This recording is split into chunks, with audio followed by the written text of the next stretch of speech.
کسی نے کہا تھا کہ inspired men with courage determination and conviction they act in unison but die alone. شہادت is their destiny and Nishan Haider only a symbolic recognition of a supreme sacrifice. یہی جذبہ، یہی محبت بچپن سے لے کے نوجوانی اور اس کے بعد تک کی زندگی میں اور الحمدللہ آج تک رہی. میں جب اللہ نے مجھے فیم دیا تو جو پاکستان کے لیے کچھ کرنے کا جذبہ تھا وہ آپ نے بھی دیکھا کہ سہارا فار لائف ٹرسٹ کے ذریعے hospital, medical college, cancer hospital, اور پھر میڈیکل کالج میں بھی اس کی ریفلیکشن آپ کو نظر آئے گی، کیونکہ نارووال کے جتنے بھی شہداء کرام ہیں ان کے بچوں کے لیے ہمارے سہارا کے جو میڈیکل کالج ہے اس میں تعلیم مفت ہے. یعنی ان کی سیٹس اسپیسیفک ہم نے کی ہوئی ہیں کہ اگر کسی شہید کا بچہ ہے تو اس کو مفت ہم پڑھائیں گے، حالانکہ 1 کروڑ سوا کروڑ روپیہ اس پہ خرچہ آتا ہے.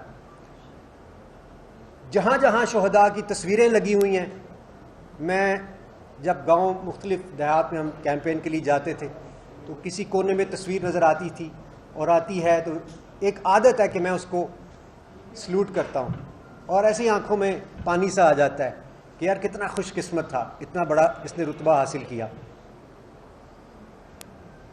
اور پھر عجیب واقعات ہوتے ہیں. ہر سال ہم سہارا کے میڈیکل کالج میں شہداء کی فیملیز کو بلاتے ہیں، فلیگ ریزنگ سیریمنی ہوتی ہے، ان کی فیملی کو تحفے تحائف دیے جاتے ہیں، ان کو نذرانہ عقیدت پیش کیا جاتا ہے. اور الحمدللہ وہ سلسلہ جاری ہے، اور آج سے نہیں ہے، 7-8 سال سے ہے. کبھی اس بارے میں بات نہیں ہوئی، مگر یہ وہ تھا جو میرا دل، جو ہمارے دل کے اندر ہوتا ہے، ہم اکثر اس کے حوالے سے بات نہیں کرتے.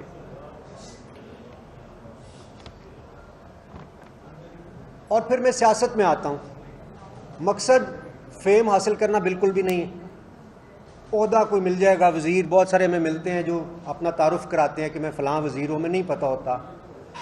دنیا بھر میں جاتے ہیں، ہمیں نہ فیم کی کوئی لالچ نہ پیسے کی، الحمدللہ، کیونکہ میں نے جو کمایا، اپنا مال، اپنی جوانی، اپنا وقت سہارا کو دیا. آپ سب جانتے ہیں آج وہ اربوں کے منصوبے ہیں، اور میں ان کے سامنے ایک چھوٹے سے بیبی کی حیثیت رکھتا ہوں.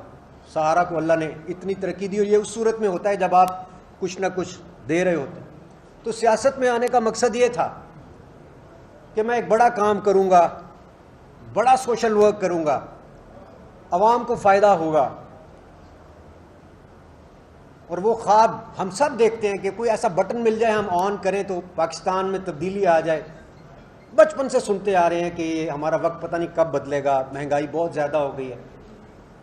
لیکن بدقسمتی سے مجھے وہ اپنا سیاست میں جو رول تھا، جو کام عوام کے لیے کرنے کا، وہ فی الحال پورا ہوتا ہوا نظر نہیں آ رہا. جو سیاسی رویے ہمیں آج کی سیاست میں نظر آ رہے ہیں، تشدد، اس میں وہ ہمیں نظر نہیں آ رہے. وہ آگے خدمت والا ایلیمنٹ مجھے نہیں نظر آتا، بلکہ جو پہلے میں کر رہا ہوں شاید وہ بھی متاثر ہوتا ہوا نظر آ رہا ہے. تو پھر ہم ایسا کام میں کیوں مزید اپنا وقت ضائع کریں جو ہمیں عوام کی خدمت سے کی طرف ہمیں آگے سوائے اندھیرے کے فی الحال کچھ نظر نہیں آ رہا. تو 9 مئی کے واقعات شاید ہی کوئی ہوگا جس نے اس کی مذمت نہیں کی ہوگی. اس میں ہم نے انہی شہداء جن کا میں ذکر کر رہا تھا، ان کی یادگاروں کو ٹوٹتے ہوئے دیکھا، آگ دیکھی. یہ لوگ میرے ساتھ جو یہاں موجود ہیں، یہ شادرہ سے ہیں، میں نے یہ گواہ ہیں سب کہ میں نے وہاں اس وقت موجود تھا. جب میں واپس آیا تو رستے میں بہت سارے لوگوں نے ٹائر شائر جلائے ہوئے، رستہ رکا ہوا تھا. میں نے اس وقت بھی تقریر کر کے نہ صرف کہ مذمت کی بلکہ ان کو تلقین کرنے کی کوشش کی کہ اس طرح کی کوئی حرکت نہ کی جائے. مگر پی ٹی آئی کے جو لوگ وہاں پہنچے اور جو توڑ پھوڑ اس کے نتیجے میں وہاں پہ ہوئی، جو آگ لگی اور جہاں جہاں بھی لگی، وہ شہداء کی یادگاریں ہمارا ترہ امتیاز ہیں، اور اس کی شدید تکلیف مجھے بھی ہے، ہم سب کو ہے، اور مجھے نہیں لگتا کہ ہم کہیں پہنچ رہے ہیں۔ اس طرح کے رویوں کے ساتھ اگر ہم آگے بڑھتے رہے تو پھر پاکستان آگے نہیں بڑھ سکتا۔ ان اللہ مع الصابرین، ہمیں ہمارا دین بہت کچھ سکھاتا ہے۔ میں یہ بھی ڈسکس کرتا رہا اپنے لیڈرز کے ساتھ کہ نبی کریم صلی اللہ علیہ وسلم صلح حدیبیہ بھی کرتے ہوئے ہمیں نظر آتے ہیں۔ وہ پیغام ہم سب کے لیے ہے کہ کبھی کبھار ہمیں ایسے ایکٹ کرنا چاہیے، معاملہ فہمی کے ساتھ، بصیرت کے ساتھ۔ سو میں ان شارٹ آگے بڑھتے ہوئے صرف اتنا کہوں گا کہ 9 مئی کے بدقسمت دن کے حوالے سے جو واقعات رونما ہوتے ہیں، اس کے نتیجے میں جو خدشات اور آگے مسائل پیدا ہوتے ہوئے اور جو ایک فیلنگز ہرٹ ہیں، ان کو دیکھتے ہوئے اور اپنا جو بھی سوشل ورک میں کر رہا ہوں اس میں پراپر پرفارم نہ کر سکنے، کیونکہ میں تو پوری دنیا میں جاتا ہوں، فنڈ ریزنگ سہارا میرے پہ ڈپینڈ کرتا ہے، مجھے اس میں فنڈز درکار ہیں، وہ انڈیپینڈنٹ نہیں ہوا ایسا، تو اس لیے ظاہر ہے کہ مجھے اس کے لیے پاکستان کے اندر بھی باہر بھی، میرا ابھی پرسوں بھی لنڈن میں فنڈ ریزنگ ایونٹ ہے جس میں ہم پیسے لائیں گے تو لوگوں کو ظاہر ہے تنخواہیں بھی ملتی ہیں، اور ابھی تک ہر مہینے 82,000 لوگوں کا مفت علاج ہوتا ہے، تو وہ میری بہت بڑی ترجیح ہے۔ اور آپ لوگوں میں سے جو لوگ میرے گھر تشریف لائے ہوں گے، جب میں نے سیاست جوائن کی تھی تو اس دن میں نے ایک جملہ کہا تھا، ان لوگوں کو یقیناً یاد ہوگا، آن ریکارڈ بھی ہے، کہ سوشل ورک میرے دل میں اتنا قریب ہے کہ اس کے لیے سیاست بھی چھوڑی جا سکتی ہے۔ آپ میں سے کئی لوگوں نے یہ کہا تھا کہ آپ نے ایک بڑی ویک پولیٹیکل سٹیٹمنٹ دی ہے، میں نے اس کے جواب میں یہ کہا تھا کہ ہو سکتا ہے ایک ویک پولیٹیکل سٹیٹمنٹ ہو، لیکن جو میرے دل میں تھا میں نے اس کا اظہار کیا ہے۔ ہمیں پاکستان کے لیے بڑا کچھ کرنا ہے، ہم کر سکتے ہیں۔ میں سمجھتا ہوں یہ ملک وسائل سے مالا مال ہے، جو فوج اور حکومت یا کہہ لیں کہ سول اور ملٹری ریلیشنز ہے، وہ ماں باپ کی طرح سے ہوتا ہے، عوام اولاد ہوتی ہے، ان کے اچھے تعلقات عوام پہ خوشگوار اثرات مرتب کرتے ہیں۔ پاکستان رہنے کے لیے بنا ہے، اور ہم میں سے ہر بندے کی ترجیح پاکستان ہونا چاہیے۔ سو ان کلمات کے ساتھ میں آخر میں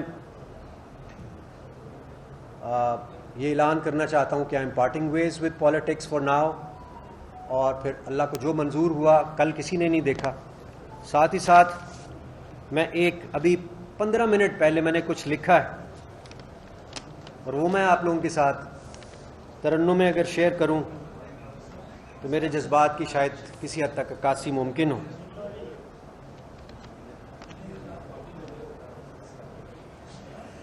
جو راہ حق پہ، جو راہ حق میں چلے گئے، ان پہ دل واروں جاں واروں، اس دیس کے ان رکھوالوں پہ میں کیا واروں کیا نہ واروں۔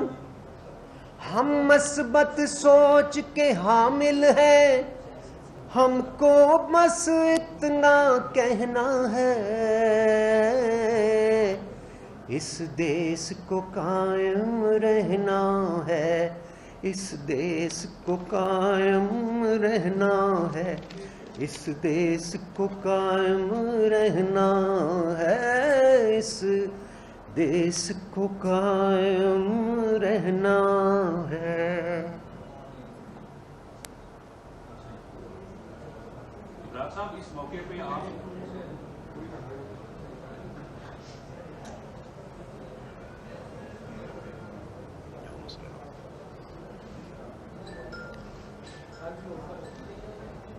اس موقع پہ آپ نے کتنے نذرانے گئے پی ٹی آئی کے لیے، تو آپ یہ بتائیں گے کہ آپ کی وجہ سے کتنے لوگ جو ہیں وہ موٹیویٹ ہوئے آج ریاست اور آپ کی جو پارٹی تھی وہ ایک دوسرے کے سامنے کھڑے ہو گئے جا کے، اور پھر 9 مئی کا واقعہ ہوا.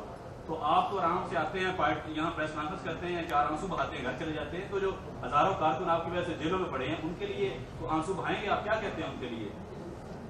جو کارکنان ہمارے بے قصور ہیں ان کو ضرور فوراً چھوڑنا چاہیے، لیکن ساتھ ہی ساتھ جو اس میں ملوث ہیں ان کو بالکل سزا ملنی چاہیے اور قانون کے مطابق سزا ملنی چاہیے.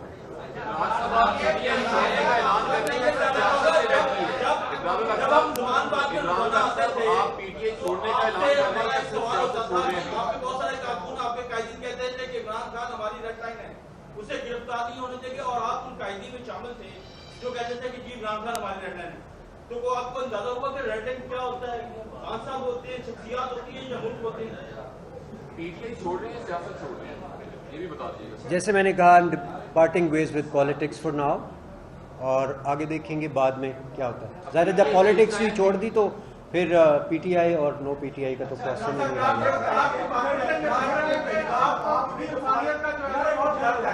ٹھیک ہے، تو کہیں یہ بھی بتا دیں کہ جو اگر آج رہی ہے اس کے ذمہ دار آپ کس کو سمجھتے ہیں؟ مطلب پولیٹیشینس کو سمجھتے ہیں یا ان کو جو ہمیشہ سے ہمارے سر پہ سوال ہیں؟